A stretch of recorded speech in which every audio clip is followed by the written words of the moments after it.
Alex, give me a signal if when I can start. Can you hear me clearly? Yes. Yes, but a bit.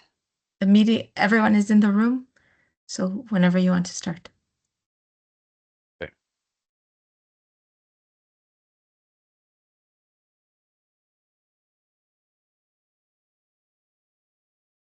Good afternoon. I think we can start our webinar. Good morning, good afternoon, and good evening to all of you, wherever you may be joining us from across this beautiful planet we call home. I am Taukonyo Shikongo, Senior Program Management Officer for the ABS unit that is responsible for ABS under the Convention and the Nagoya Protocol. It is today my pleasure to welcome you to today's webinar on strengthening synergies between access and benefit sharing and the NBSAP Accelerator for the implementation of Target 13 of the Kunming-Montreal Global Biodiversity Framework. I am joined today by colleagues from the Secretariat, and I would like to invite them to briefly introduce themselves. Alex? Yeah. Good morning, everyone. I cannot open my camera, but welcome to our final webinar. My name is Alexandra Coelho. I support the ABS team at the Secretariat, and I hope you enjoy your webinar. Yeah. Hello, good morning, good afternoon, good evening. My name is Nia Charrett, and I also work with the ABS team on capacity building and development. Looking forward to hearing from our partners at the NBSAP Accelerator today. Yeah, I'm also joined today by the team from the NBSAP Accelerator Partnership. And can you also please go ahead to introduce yourself as well? Devon? Perfect. Good morning, good afternoon, colleagues. Good time of day. We're very pleased to be here with you, and on behalf of the NBSAP Accelerator Partnership, we're really looking forward to this opportunity to connect. Devon Goad with the NBSAP Accelerator Partnership on managing its matchmaking mechanism. Over to my colleague, Gamedo. Thank you very much, Devon. Good morning, good afternoon to you all. I'm Gamedo Dade, Program Management Officer, working for the NBSAP Accelerator Partnership head by the CBD Secretariat. Over to you, David. Thank you, Gamedo. My name is David Githaiga. I'm the NBSAP Accelerator Partnership for Kenya, based out of Nairobi. Charlie? You are muted. You're muted.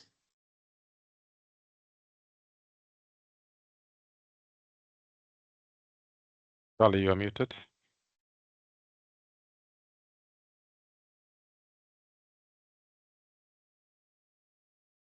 Charlie, you are muted. We hope you can. Okay, and now you're still muted.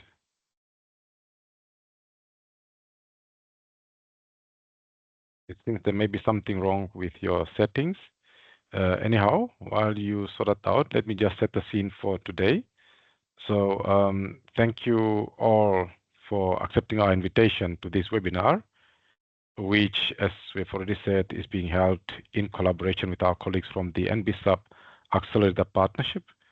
Please note that this session is being recorded and will be made available on the ABS Clearinghouse for future reference. Today's webinar also marks the final session in our series of 5 webinars, which we initiated last year and now conclude with this event. The aim of today is to provide to ABS National Focal Points and other stakeholders a clear and practical introduction to the NBSAP Accelerator Partnership, what it is, how it works, and how countries can benefit from its facilitation model, matchmaking mechanism, and knowledge management, as well as learning tools. It is also hoped that this session will highlight how the NBSAP Accelerator Partnership can support countries in advancing the Nagoya Protocol implementation, as well as achieving Target 13 of the Kunming-Montreal Global Partnership Framework. My colleagues Gemedo and Devon and the other two colleagues from the NBSAP Accelerator Partnership will elaborate further on these in their presentations to us today. So we will thus have the presentations from Gemedo and one from Devon, and then they will give over to the colleagues in Kenya and DR Congo to give us an overview of how this partnership can support our concrete action on the ground. We have roughly 90 minutes together today, and within this time, we aim to capture key insights from the journey that our colleagues from the NBSAP Accelerator Partnership are on through their presentations and the questions and answer session, drawing lessons and practical experience from the work undertaken so far. Once again, welcome to this important webinar, and this is where we'll be ending as the webinar will be facilitated by our colleagues from the NBSAP Accelerator Partnership. Now, before I conclude, just some important reminders. The first one is that, as you know, and as we've been saying all along, COPMOP6 will consider the assessment and review of the effectiveness of the Nagoya Protocol. In support of this process, we kindly remind parties that the deadline for submitting the first national reports under the protocol is 28 February 2026, and that's just around the corner. And we look forward to receiving the national reports from all parties. Secondly, as you know, we also respond for DSI on 5th February next month. We will be having a webinar focusing on digital sequence information stock taking, and further details will be shared in the chat by Alexander later on. With these remarks, I warmly welcome you once again. Let us make the most of today's session and benefit from the insights and reflections that will be shared. Thank you. Over to you, Gemedo. Thank you very much, Taco, for that nice introduction. Once again, welcome to this presentation. We are presenting an overview of the NBSAP Accelerator Partnership and why it matters, and how the NBSAP Accelerator Partnership has been supporting parties. Next slide. The NBSAP Accelerator Partnership is a country-led global initiative which has been supporting parties to implement the ambitious National Biodiversity Strategy and Action Plan, and also strengthening collaborations for better delivery on the set targets under the Kunming-Montreal Global Biodiversity Framework.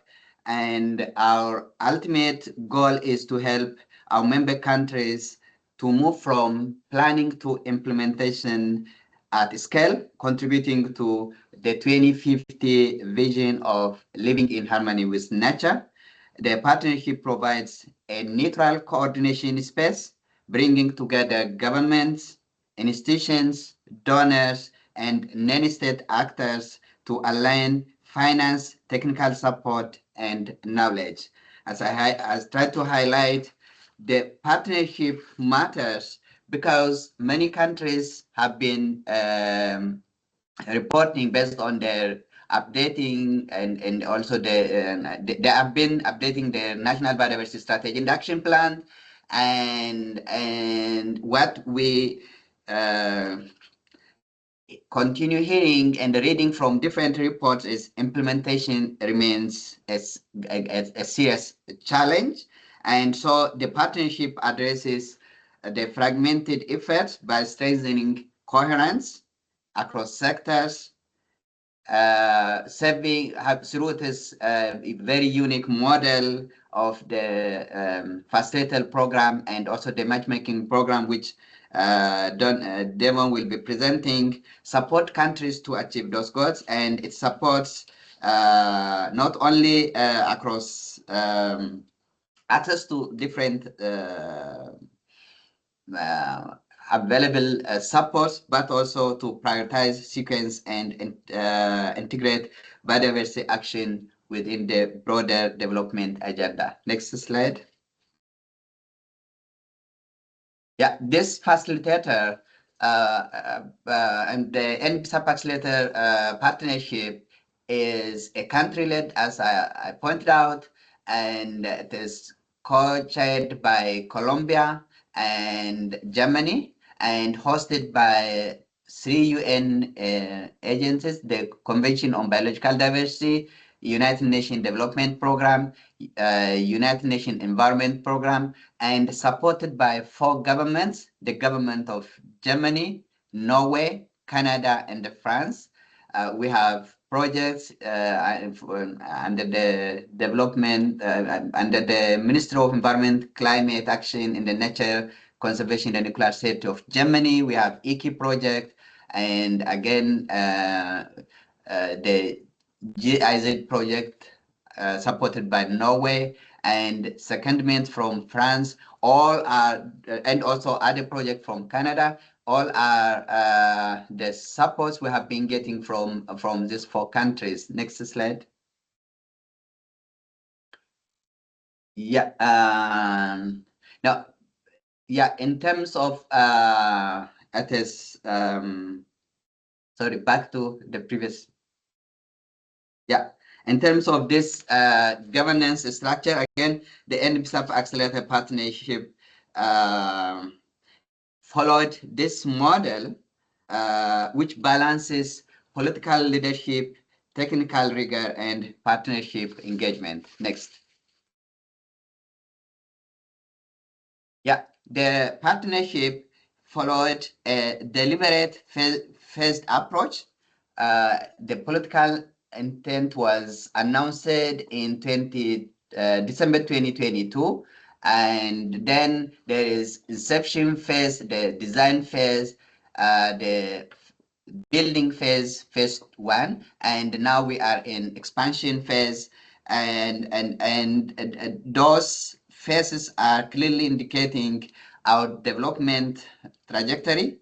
And in phase 1, we are building operational systems, and now we are in phase 2, where we are expanding, scaling, and consolidating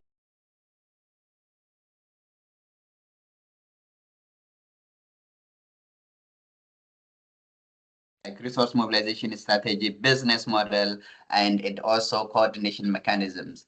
Next slide.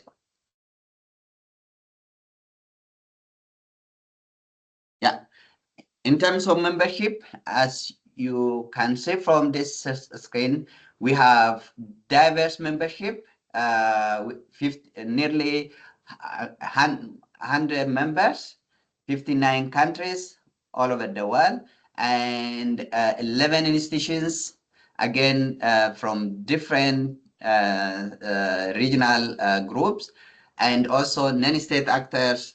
And this diversity clearly shows how we are best placed in terms of supporting countries in strengthening peer learning, South-South cooperation, and political momentum toward this COP17. And next slide, please. In terms of engagement, we are working closely with different initiatives like the GBF Early Action Support, the UNEP, WCMC, High Ambition Coalition, NDC Partnership, Biofin, Business for Nature, and UNCCD. And the partnership acts as a coordination platform, linking national needs with global and regional support. And as mentioned, we closely work with those initiatives to avoid duplication, accelerate delivery, and prioritize important initiative that needs priority for our members and for our better delivery. Next slide.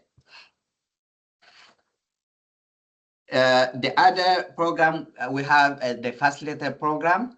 This facilitator program is one of the core delivery mechanism of the partnership. We have in-country support for our member countries. So far, 21 facilitators who are hired and closely working with national governments have been on board. Out of this, 10 work plans have been completed, which means the facilitators have completed their work plan in consultation with national focal points and the supporting implementation of the NBSAP. We will be hearing very soon from DRC in Kenya on how they are supporting the governments. Again, this facilitator program has been strengthening national coordination mechanism, supporting GBF aligned implementation of targets, connecting countries to global expertise, and also supporting in different aspects, including matchmaking and also national delivery, which is aligned with the NBSAP Accelerator Partnership, NBSAP Implementation target. And we have different global networks, quarterly knowledge exchange, social groups, and so on. Next slide, please. Under this facilitated program, different events have been conducted, workshops. These are some of the examples. Next. Yeah, and we have another major work program we have is the communication and advocacy. Here again, we have many knowledge products, advocacy products, social networks, like including LinkedIn. We have many followers on LinkedIn. Our member countries have launched different consortium, like for example in Liberia, where they have launched the collaboration with academic consortium Cascade. Next slide. And different advocacy events have been conducted, which aimed at promoting the coordinated implementation of national biodiversity strategy and action plans. Next. And next. And the other is on knowledge learning, knowledge management in the learning.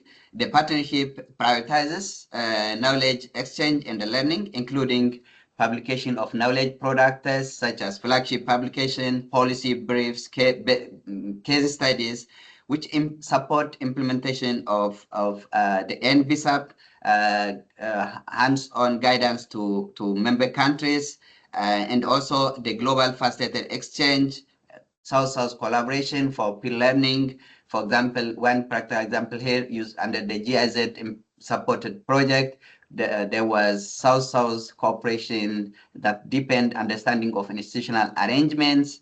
And we are also working on different knowledge products where we expect contribution from all, particularly from our facilitators. And these are some of the efforts done so far. And I hand over to my colleague, Devon, to talk on matchmaking program. Thank you very much, Camilo. And hello again, colleagues. So as Gamero mentioned, the matchmaking mechanism is one of the services the accelerator offers. And it's a service that was launched just 1 year ago at COP16, a year and a few months. And at its core, this service is accessible to all members of the Accelerator Partnership, whether or not they're hosting a facilitator.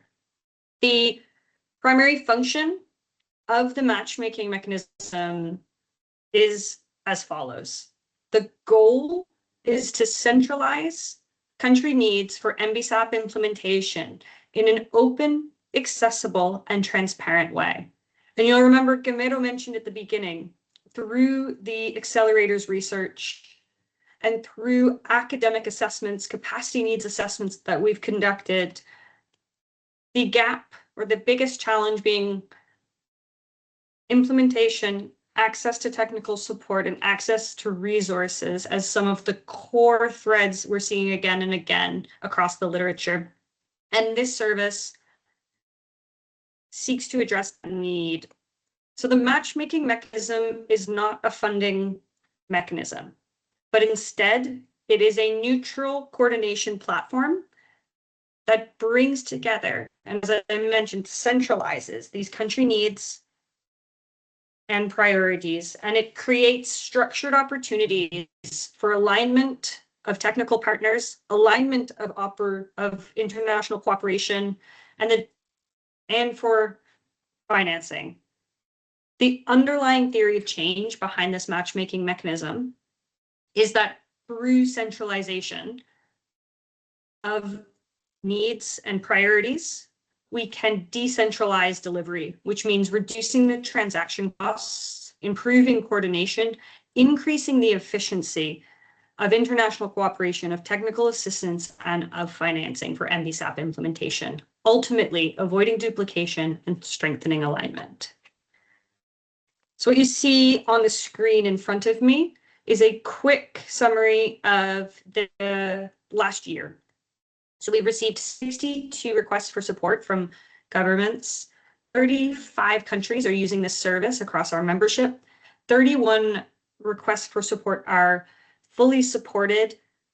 And we have 25% of that 62%, excuse me, so 25% of the 62 requests moving forward as an indicative match, meaning we've identified pathways to mobilize, identified technical partners, and are moving forward on the needs. On the right-hand side, you see some of these early trends that are emerging from the matchmaking mechanism.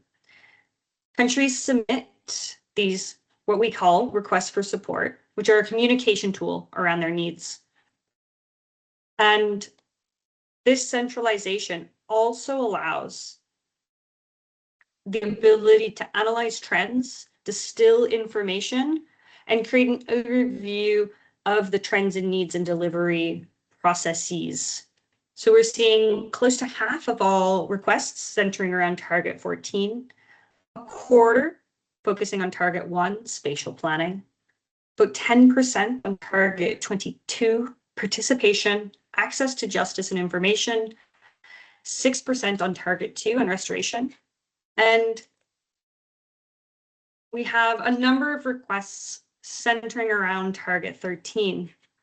We see Mozambique, Colombia, El Salvador, and Kenya, and more requests from Kenya in the pipeline. And so one of the first requests we received was from the government of El Salvador, and the request structured around 4 core activity areas. The coordination, project coordination and stakeholder engagement, legal and institutional diagnostics to assess gaps in existing policies, laws, and capacities related to the Nagoya Protocol, review of ratification processes to have an understanding of best practices and lessons learned, and the development of a national roadmap. Of course, Kenya, in the case on the next slide, you'll hear more from David, who's with us today, which is wonderful. So I won't dwell on this slide, but just highlighting that this instead focuses, you'll see the development of the monitoring and reporting system itself, rather than the legal and institutional diagnostics, the guidelines for users, as well as awareness and capacity building development. So really just highlighting the process differences in achieving and these requests for support that come from member countries. On this slide here, we're looking at one of the concrete examples coming through the matchmaking mechanism. In this case, we have 3 requests for support that were submitted by the government of Somalia through the matchmaking mechanism, to which the Sahel and Sahara Observatory responded. The Sahel and Sahara Observatory came forward with an offer of technical support. The offer proposed that they would develop these 3 concept notes, very short communication documents, into a full-fledged proposal for the adaptation fund, scaling up from 3 smaller requests into a multi-year $3 million project proposal, which will be submitted this October to the Adaptation Fund.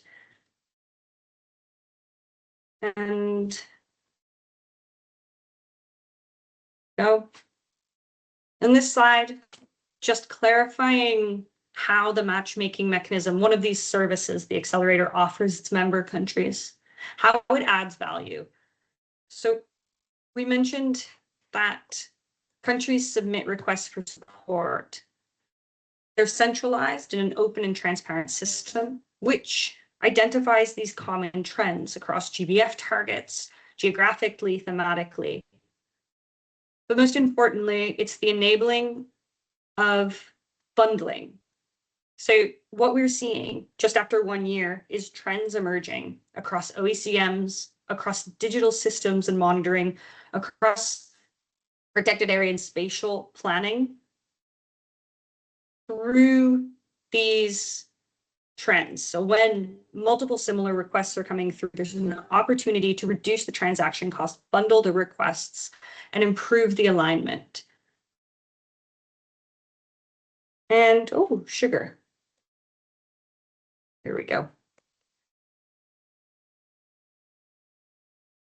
Through, Gamero also mentioned our close partnerships with Biofin, with HAC, and with others, with the NDC partnership.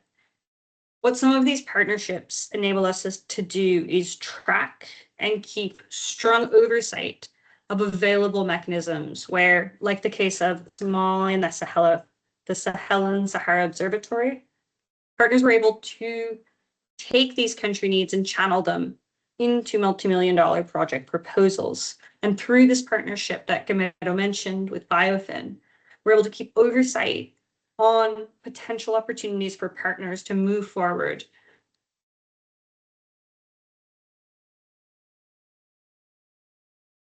The Accelerator Action Account is a last resort funding mechanism for requests that are not matched.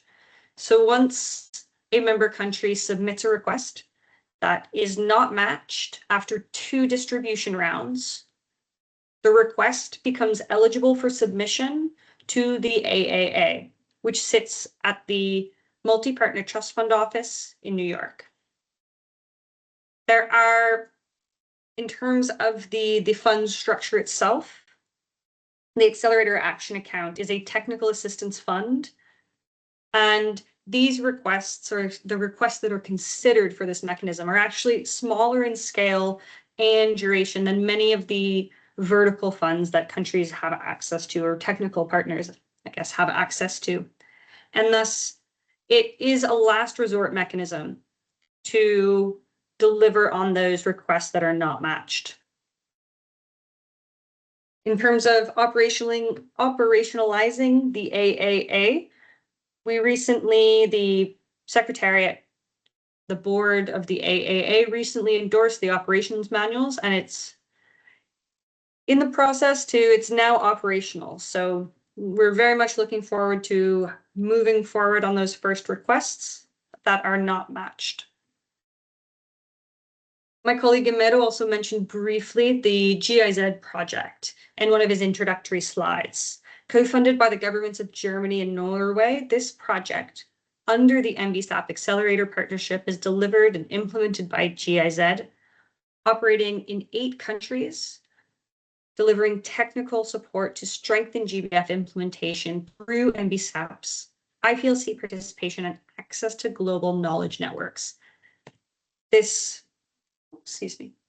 project is coming to a close in many countries, with Peru having the project itself having closed at the end of last year and others following suit. The second project being delivered by the NBSAP Accelerator Partnership, Gender and Biodiversity Project, funded by the Government of Canada, operating in 7 countries, coming to a close this year. Really, its objectives are to advance gender equality, biodiversity, and conservation outcomes. One of the core deliverables of this project is requests for support that will be channeled through the matchmaking mechanism developed through co-creative processes under this project in these countries. And lastly, before I hand over to my colleagues, David and Charlie, expanding a bit more on that partnership slide that Gamero had presented, here I'd like to situate the NBSAP Accelerator Partnership in the broader nature, climate, land agenda. One of our guiding principles of the NBSAP Accelerator Partnership is improving coordination across levels, horizontally, vertically, across coordinations as well. This naturally then includes the identification of synergies and really operationalizing that. So first and foremost, the Accelerator Partnership is a key signatory to the COP28 joint statement on nature, climate, and people, and working very closely with the NDC partnership to identify how to operationalize those areas. And in terms of strengthening alignment, reducing fragmentation, and supporting countries, we're also engaging institutional partners, non-state actors, and others in various platforms, such as the Nature for Climate, the Climate Nature Coordination Platform, and others linked with the UNFCCC and UNCCD process. And with that, I'd like to hand over to my colleagues. Thank you. Okay. Can you hear me all? We can hear you well, David. Okay, thank you very much, Devon. So somebody put up my presentation there. I will just give you some context about the Kenya situation and what the NBSAP Accelerator Partnership is working to support the government of Kenya with regard to ABS. Thank you very much. So that's the content of my quick 9 slides presentation. We'll have just a sense of the legal framework guiding ABS in Kenya, and the permit issuance process, the permits, estimated costs, the institutional arrangement around the ABS implementation, and the linkages between the international agreements, including GBF and the Nagoya Protocol. And then, some of the challenges ABS implementation is facing in Kenya. And finally, what the NBSAP Accelerator Partnership is doing to support the government of Kenya. Next slide, please.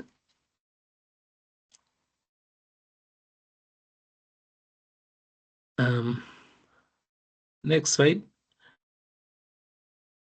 Great. So just regarding the legal framework around biological resources use in Kenya, there is an update which happened last year, March 24th.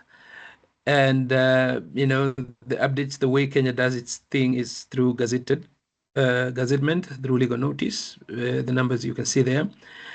And so this update came after another update, which was in 2006. So the new update has, consideration of the Nagoya Protocol and the GBF. So that's an interesting, aspect of the updates. Next slide, please. So in terms of the permit for, biological resources use, the National Environment Management Authority is the only institution authorized to issue access permit for biological resources in Kenya. We call it NEMA. And so and access permits are issued for locations. In other words, they're specific to locations. And so, a permit issued, for example, in Mombasa does not apply, in Western Kenya. And there are some important notes around the permit that are issued. First of all, the process has to demonstrate, an integration of indigenous people's concerns. In other words, IPOC have to be central where those biological resources affect them. and there has to be a demonstrable, fair process of sharing the benefits associated with use of those resources. And before issuing of permit, NEMA ensures that the applicants have obtained prior informed consent. In other words, there has to be substantive engagement with local communities to make sure that the prior informed process is done in substance, not just in process. There has to be demonstrated, an engagement, a productive engagement between communities and the users of those resources. And then, of course, the agreements that are reached have to be, mutually agreed. It has to be a fair process. So those are some of the things that NEMA puts a lot of weight on in terms of evaluating issuance of permits. All those things have to be addressed in this, in the application process. Next slide, please. So there are also other important consideration to have in mind. Applicants must comply with monitoring and reporting under the benefit sharing provision. In other words, once you get the permits, there are some reporting requirements, some monitoring requirements, and those have to be complied with for the permit to stay valid. And NEMA enforces compliance through inspection, audit, and penalties in case there are issues of non-compliance. Next slide, please. So I just put a schedule of payment there, or the cost. If you look at those figures and use an exchange rate of 130 shillings for each dollar, then you can have an idea of how much it costs. And there are different categories, Kenyan institution, foreign institution, non-commercial use, and also commercial use for big company. So there are all those categories. So that will give you an idea. And the cost, as I said, the exchange rate is used 130 Kenya shillings to a dollar. Next slide, please. So the institutional arrangement is that NEMA is responsible for issuing permits. But we have two important institutions, Kenya Wildlife Service and Kenya Forestry Service, that have jurisdiction over different ecosystems. And so even if NEMA issues the permit, those two institutions have mandate to regulate access. And therefore, the permit bearer has to work with those institutions to make sure that they also address their needs and their standards. So KWS, which stands for Kenya Wildlife Service, has jurisdiction over national parks, reserves, or other wildlife conservation areas. And KFS, which stands for Kenya Forest Service, has jurisdiction over forest and forest reserves. So that's an additional layer of regulatory compliance. And on all those compliance requirements aligned with the international and local standards, including the Nagoya Protocol and the Global Biodiversity Framework. Next slide, please. So an important part to note is that the regulatory framework for ABS in Kenya is very well aligned with international agreements, including Nagoya Protocol and GBF. And so Kenya is keen to take into account all its international obligation. So, permit applicants have to be cognizant of that. And no permit is issued if it's off or outside some of those international agreements. Next slide, please. So some of the challenges, and these are across many African countries, there are issues of limited awareness, especially on the CBD, the Nagoya Protocol, and also issues of capacities among stakeholders. There's also inconsistencies among ABS-related reporting, and so including among government institutions. So that remains a challenge. And there is also gaps in information and data management system, and also inadequate coordination and information sharing between resource users, regulator, researcher, and local communities. In other words, there is a gap in terms of harmonizing and having all those moving parts work together. Next slide, please. So there are ongoing partnership, the NBSAP Accelerator Partnership, which I am part of as the facilitator for Kenya, has been working closely with the government, and participated in a number of technical workshops and trainings to support government institutions, private sector, and a range of other partners, including civil society organizations, basically, highlighting the linkages, and also trying to see how this work can fit into the NBSAP implementation process.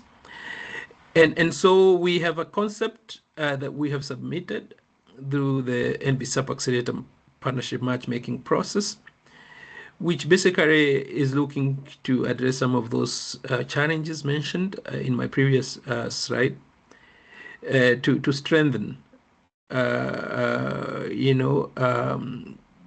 Government of Kenya governance, to promote access, equitable access and benefit sharing among biological resources user.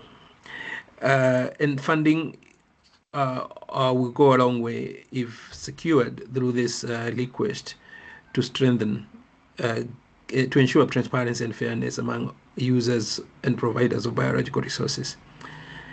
And that will be it from my end. Thank you very much.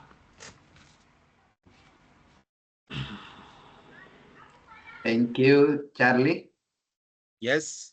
Can you hear me now? Yes.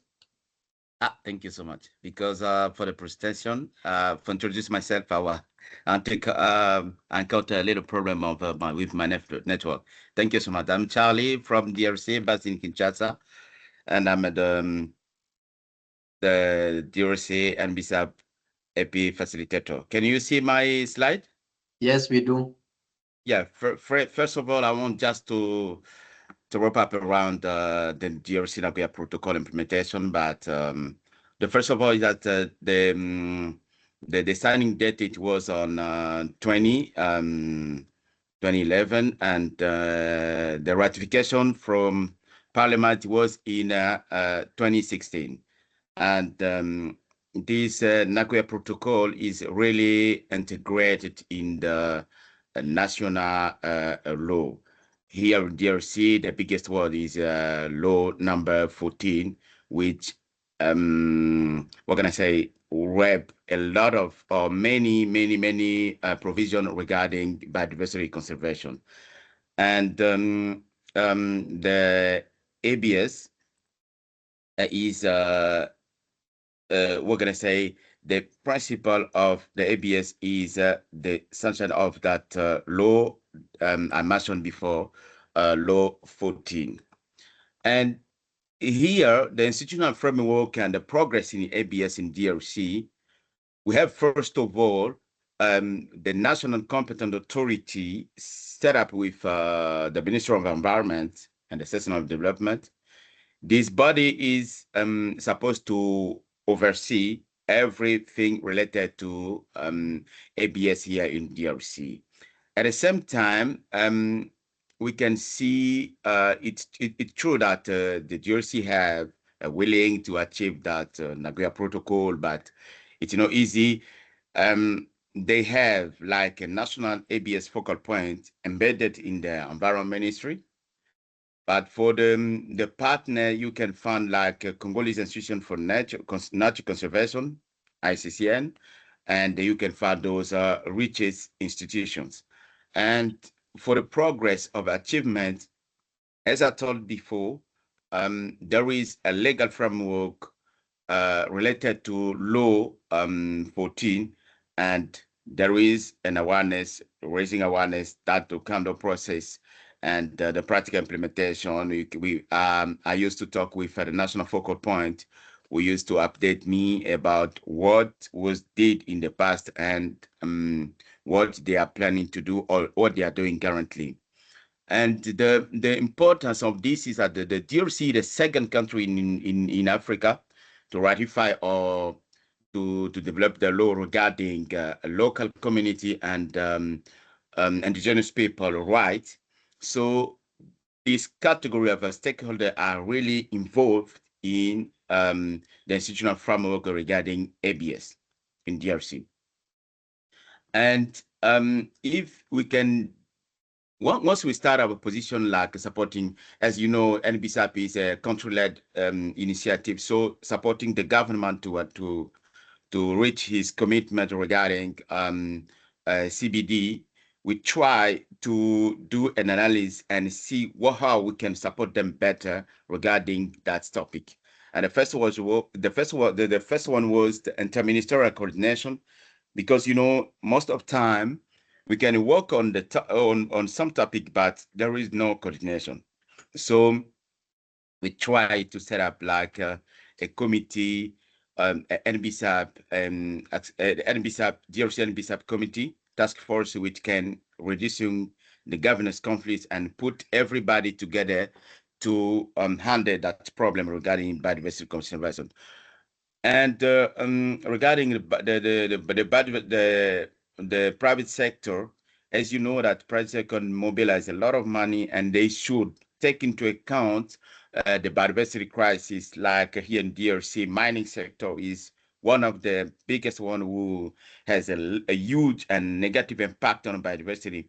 We should do the due diligence and to ensure that ERICA supply chain can be observed and whatever in the process of ABS.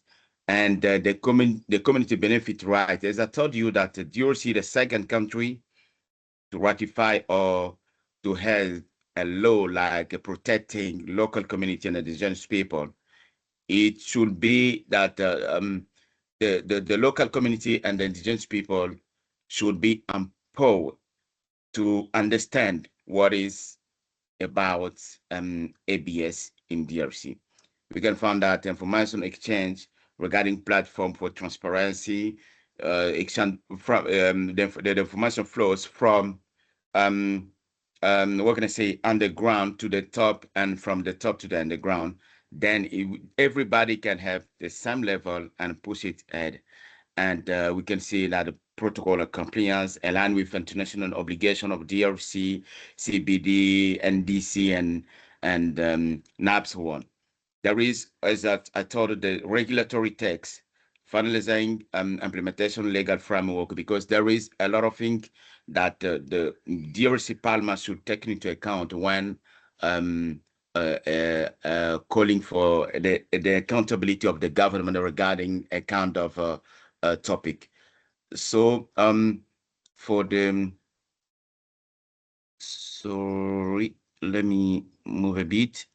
Sorry, I want to access the, yes, regarding the, oh, sorry. Yeah, can you hear me? Yes. Okay, thank you. So yes, it was regarding the, there is, what can I say, the challenges in access and benefit sharing in the DRC. The technical capacity poses a big problem, because most of those local community and indigenous people doesn't know what is about ABS. DRC is the biggest country, and most of those ecosystems with interesting biodiversity values are in countryside. And the country is less communicated. There is no way to move from a province to another. It's really tough. So most of the time, the information is kept in the main capital here in Kinshasa, instead of reaching out to the local community or maybe indigenous people to understand what it's about. the implementing regulation, it's true that there is a procedural ambiguity. Sometimes I talk with a member of government, the one that once there will be something to share with a local community, it belongs to the government to get this first, that benefit first, and like reverse to the local community. But some of civil society says that when the government will get the benefit, the process of rewarding local community, it will be not transparent. There won't be transparency. It will be maybe corruption, whatever, so mismanagement, and there is a kind of ambiguity. You can find that the government will claim the sovereignty, but the civil society will say that we know how things are working, so we prefer that the benefit should go directly to local community. There is a challenge like a monitoring and follow-up, because as I said, the problem of collecting and gathering data, sharing information, the flows of information from the top to underground, and from underground to the top, there is a problem. There is this one also, as we can say, the institutional coordination. The environment minister will say that ABS is something is a subject matter related to his authority, but the finance minister will say that I'm the one who is supposed to collect every fund coming here in DRC, or to mobilize fund here in DRC. So that kind of conflict we can find between institution, and this one doesn't allow things to go fast. The lack of awareness as well, because there is a lot of people, a lot of organization, a lot of stakeholder who ignores about ABS here in DRC. And as I can show you, regarding the support of NBSAP Accelerator Partnership to the ABS, to particularly the target related to ABS, the NBSAP Accelerator Partnership, through my role as facilitator, I have a workshop to support the capacity building and awareness of mainstreaming, the mainstreaming of ABS in the NBSAP implementation here in Kinshasa and Mbandaka, who is the top of the biodiversity hot point. So we are trying to support with all those stakeholders. The concept note is already developed. I think that we will implement this one for this year on July.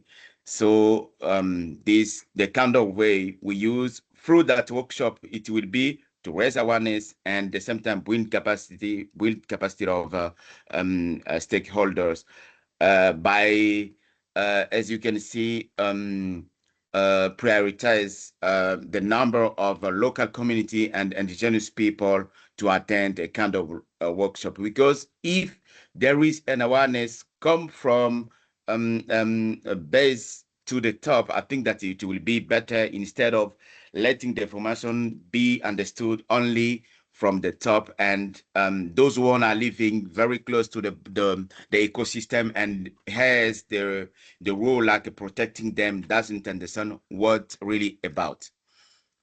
And for the current DRC NBSAP reviewed for 2025 to 2030, there is those two targets. We split the target 3, the CBD target 3, but here in DRC, the NBSAP has like two targets, 13.1 and 13.2.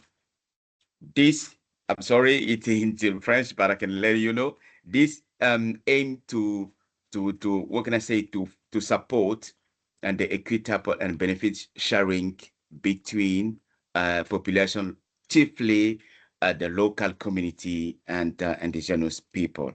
And the second one is to bring a really value of ABS, of what can I say, for the what can I say, the sustainable and the local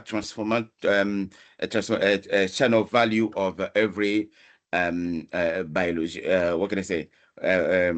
Biology source that you can have here in your sea. Globally, we have those priority. And currently, the DRC is through the Ministry of Environment is working to set up environment codes, which one will take into account or address every problem that we can find here in the DRC related to biodiversity and negative impact.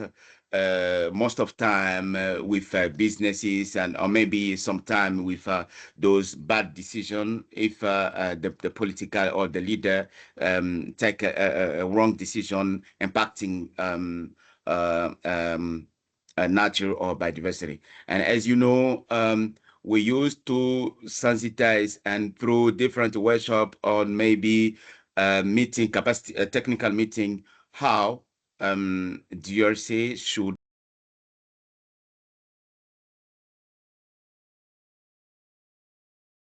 and try to fulfill his commitment related to the country priorities and CBD as well. So as you know, we know that the solution based on nature are like the core value regarding what we are doing. So most of those ecosystems should be protected, and it brings value like a commercial one to help local community and indigenous people to get benefit from them. And the share, the equity of sharing that benefit will help them to protect more and take into account the biodiversity conservation. Thank you so much. In my brief. Thank you so much. Thank you very much. To summarize, colleagues, the NBSAP Accelerator Partnership supports implementation of all targets, including target setting, and we encourage all to make use of the services we provide, including the matchmaking, the in-country support, particularly to promote the implementation of the access benefit sharing target.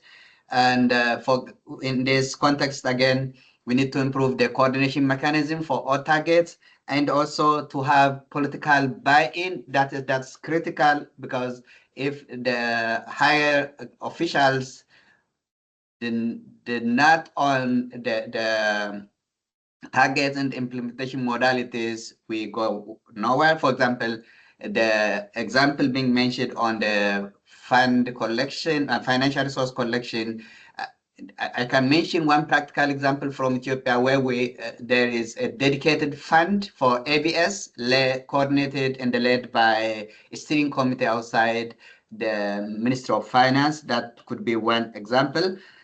Moving forward, we are focusing on implementation support towards COP17. As Taco has pointed out, COP17 is critical. There will be global review, and in that, again, we have to review our progress. That will be based on the national report. So we encourage parties to submit their report in time. We strongly support synergies between the Rio Conventions and other multilateral environmental agreements. So the NBSAP Accelerator Partnership positions itself as a long-term backbone supporter of the global biodiversity framework.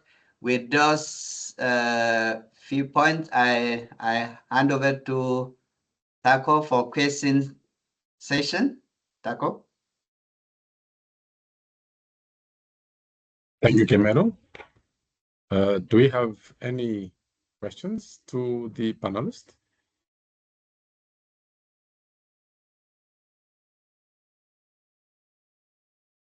Alex, are you able to see the questions or the hands raised? Further input from colleagues? I don't see any questions in the chat, but if anyone wants to raise their hand or turn on their mics, go ahead.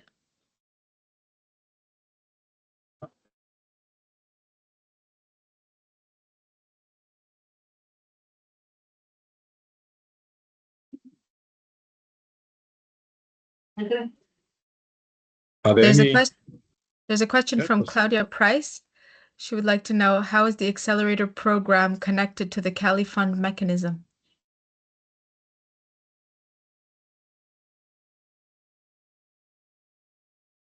Devon? Guimero, do you want to take that, or maybe Devon or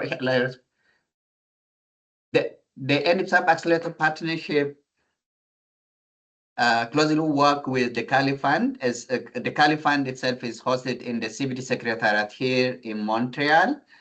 And we closely work together, but they are different entities.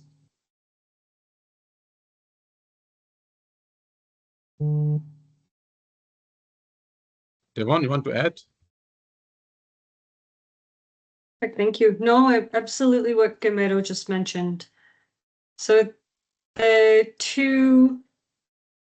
Cali Fund and the NBSAP Accelerator Partnership have different hosts, if you will, while of course the Cali Fund hosted by the CBD, the Accelerator Partnership is a distinct initiative, but really both working towards supporting the technical delivery of the country needs. And so where our matchmaking system, I'd say one of the core differences is that we act to centralize these needs. And the Cali Fund truly is a multilateral fund established at COP16, as Guimero mentioned, hosted by the CBD to operationalize the benefit sharing. Whereas, as Guimero mentioned, the Accelerator Partnership can receive requests for support across all 23 targets, and it really is needs and priority based. Thank you. Thank you, Guimero and Devon. Any other questions? There's a question from Billy Guta in the chat. What criteria or process do you use to identify and include new institutions as active stakeholders? Thank you very much for that question. The criteria to be member are very clear and straightforward. There are 10 guiding principles on our website. Parties, non-state actors, or institutions who can submit to those criteria can simply send letter of intent to the co-chairs, and the co-chairs review, and it is very easy and straightforward procedure. And the only thing is to take note of those guiding principles, and those that comply with that are welcome to join our partnership. We encourage actually partnership others to join us as a member, both non-state institutions and countries. Can you perhaps put a link to those criteria into the chat, and then the colleagues can have it? It is on our website. The criteria are, as I said,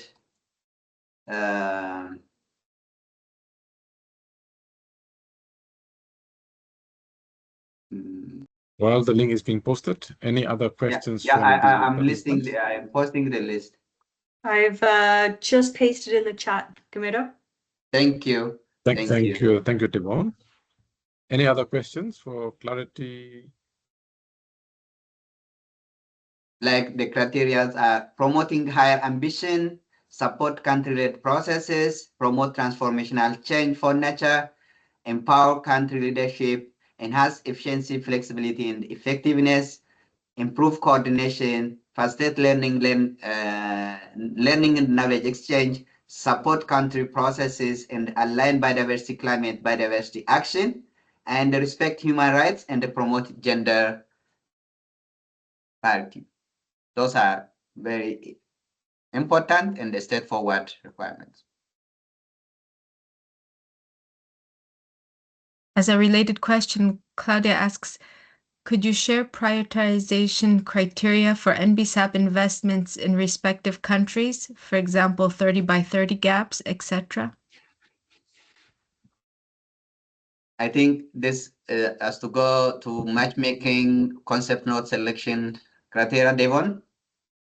Thank you, Guimero. I'd also, of course, love to hear from colleagues Charlie and David if they're interested. But from our side, we do not have externally imposed prioritization criteria across countries. Really, it's prioritization is country-led, and the submissions come from the member countries. We have an internal quality assurance processes, but really the prioritization occurs within the countries themselves. We receive the requests and the needs and work to identify potential technical and financial support. But of course, handing over to Charlie and to David for further elaboration. Yes, thank you, Devon. As I can add, Devon and Gemedo has said before, the NBSAP Accelerator Partnership is a country-led process. So we should put together all stakeholders, civil society, private sector, government as well, local community and private and indigenous people, to ensure that what we have to send like a request from the country should abide with CBD criteria and the priority of the country. So there is a lot of target that the country is committed to, and then we try to find what is the priority for the country first, and then abide this with the CBD criteria. It's a very easy process to navigate through. The DRC has submitted his first request through Matchmaking Mechanism on December. Yeah, I think last year. Thank you so much. It's what I want just to add. Thank you. Thank you, Charlie. Proceed. Yeah, I just wanted to say nothing much to add apart from what my colleagues have said. This is a demand-driven process. The government, through the focal points where we based as the facilitators, do make choices.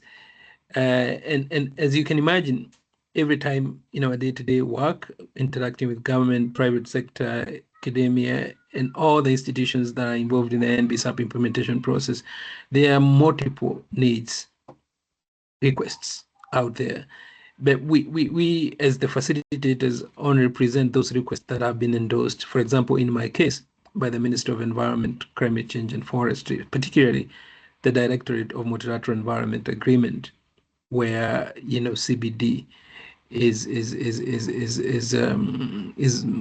learned from, so to speak, the focal point. So again, this is a government-driven needs chosen by the government, and our work is first to just help channel these needs through the matchmaking mechanism. Thank you.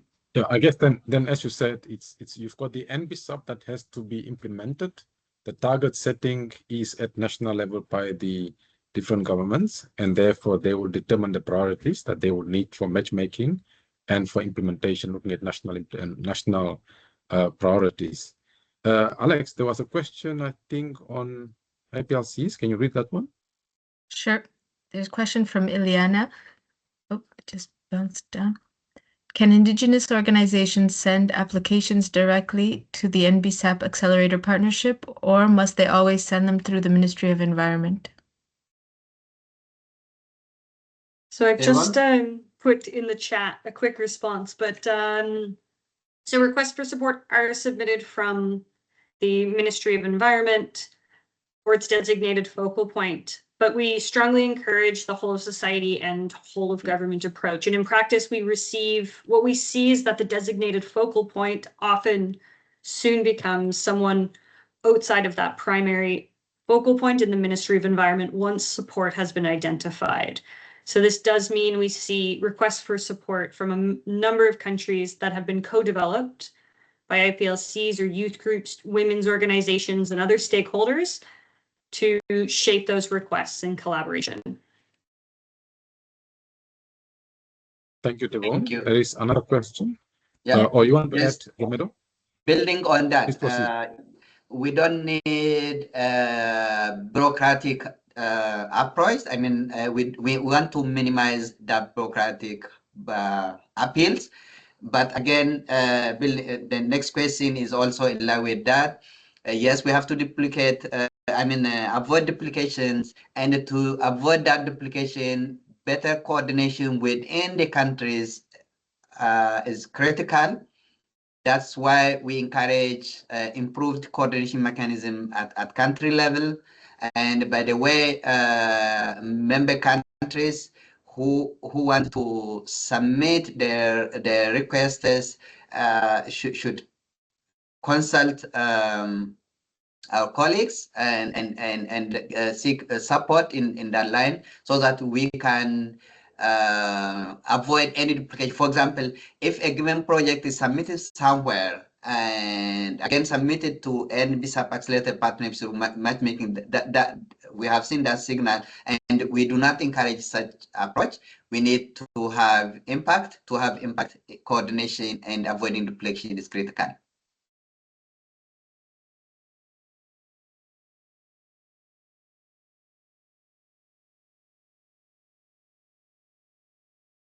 Charlie? Yes, thank you so much. So the question from Achari, I think that I pronounced it well, and regarding the avoiding of a duplication of activity. The first of all is that when you take your position in the country, it belongs to you, like facilitator, to do a mapping of different actors. Then it's going to avoid duplication, because here, for example, here in DRC, you have that Feya did that mapping. You will see those one are very interested and committed, or have a high or little influence on biodiversity activity, and then put them, gather them around the table to move forward. And as we know, the three conventions of Rio should work together. So once you take your position, you have to ensure that those conventions working on the same thematic like climate change and desertification are together with those partners to push it ahead. So the main observation to put everyone and to assure that the wall of government and a wall of society approach to work. Thank you so much. Thank you. David, would you mind responding to the last question? Yes, the question on duplication. I think no. You know, there is a question specific to Kenya. It says, I would like to know more from Melania. I would like to know more details about the guidance for users in Kenya. We will develop an easy ABS guide for Kenya this year, and we would like to coordinate ABS guidance for users. Okay, yeah. So I think I can share my email through the chat, and then we can have a bilateral. Yeah. And take this conversation further. I propose very that. good. Yeah. Thank you. And as you know, under JEF 8, NBSAP's update program, there is also support for the integration of ABS into the NBSAPs, including support for national consultation. I think we've got a colleague from UNEP here. Anthony, are you in the webinar, and can you take the floor and say a few words about that, perhaps? Thanks, Tauko, and good morning, good evening, everyone. Anthony, my name is Anthony Kamau. I support the JEF enabling activities for NBSAP's updates, and I work at UNEP.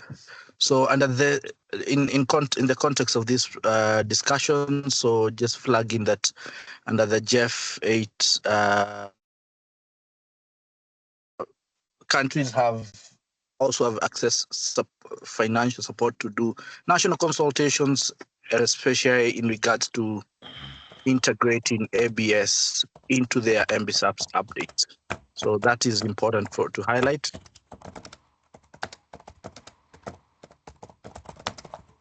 Thank you, Anthony. Thank you for that input.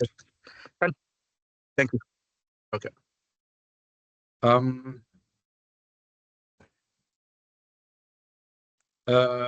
Any other question that we may have?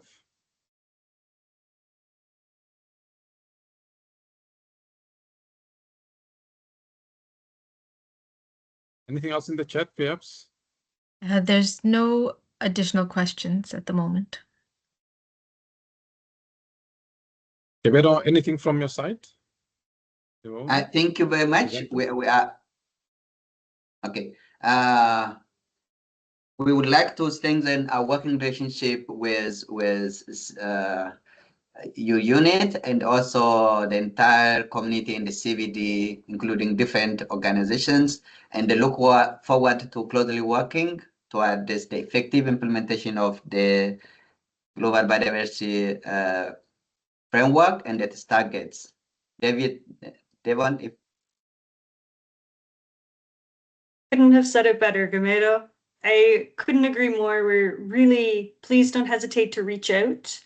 We would love to chat. We would love to connect. If there's any information we can provide, we're available. So please don't hesitate to reach out. I've put my email in the chat and look forward to hearing from you. Anything, David, Charlie? Anything yes, I think that we are on ground and we are better supported from our colleagues from GC whenever, so we are available for any sharing information knowledge regarding what we are doing on ground, and typically maybe a specific target, CBD target or national priority target. We are available to communicate about, and there is no worry about anyone want more information, further information. We are available to have a bilateral and talk about it. Thank you so much. Thank you, Charlie. Thank you. I've also put my email out there. Please feel free to reach out to me and we can have a bilateral and exchange ideas. Over to you. Right. And then I think we can enter the concluding part of our seminar. As with this session, we have come to the end of our journey that we started sometime last year, looking at a webinar series that focused on what are the issues around implementing the Nagoya Protocol and ABS at national levels. And we, of course, to sort of complete the package, we're thinking of having a webinar with BioFin on ABS. And we're still in talks with them. We had hoped to have it today with together with the NBSAP Accelerator Partnership. It couldn't work out as they haven't advanced their work, and perhaps later in the year we may have such a webinar and to hear from the BioFin colleagues. Now, these webinar series have covered a wide range of topics that related to the implementation of ABS and Nagoya Protocol. We have started off looking at the lessons that were learned from the ABS initiative over its 20-year journey in supporting the implementation of ABS, Nagoya Protocol, and also later on digital sequenced information. We've also then looked at the long-term capacity building for ABS value chains, as we had a webinar focusing on value chains and biotrade market and market structures. Then we had a third webinar that looked at the ABS capacity building action plan that was adopted by COP 5, what it is and how it's intended to be used by parties and other stakeholders.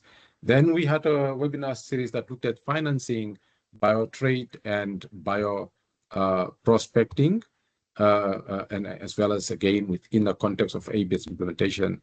And today we looked at accelerating NBSAP implementation with a specific focus on ABS. So I saw a question that was asked, and we may perhaps have answer it if once I'm done here. So we fully intend to continue these type of series as new and emerging topics of importance for capacity building arises. And we also very much will welcome your suggestions on possible themes of interest that we can consider for future webinars. You can put some of those topics in the chat, or you can simply write to us and we will look at it. As we move forward, keep in mind the national reports. They are very important for us to complete our assessment and review process, for us to look at where we are and what we can do and how we go forward. So let us remain committed to implementing ABS and Nagoya Protocol in support of Goal C and Target 13 of the Kunming-Montreal Global Policy Framework, which, as you know, calls for a significant increase in the fair and equitable sharing of benefits. And in doing so, we must continually reflect on 3 key questions. What have we learned so far from our activities? What is it that we can change? What needs to change? And in which way can we move forward to achieve these Goal C and Target 13? Finally, I would like to extend my sincere thanks to the team at the Secretariat that came up with this idea and that has been supporting us right throughout, and to all our partners, not only those that were with us today from the NBSAP Accelerator Partnership, but all those others who have been with us, who collaborated with us, and whose collaboration and dedication have made this webinar series possible. With that, I would like to thank you. Alex, is that question answered? Yes. Okay, thank you. So with that, I thank you all for your participation and engagement, and I look forward to meeting you all again in our future sessions as and when they emerge. Muchas gracias. Muchas gracias. Merci beaucoup. Merci beaucoup. Ciao. Merci Thank you so beaucoup. much. Thanks so much. Merci Bye-bye. beaucoup. Thank you, colleagues. Thank Ciao. you. Thank you. Thank you. Thank you. Thank you. Bye. Thank you. Bye.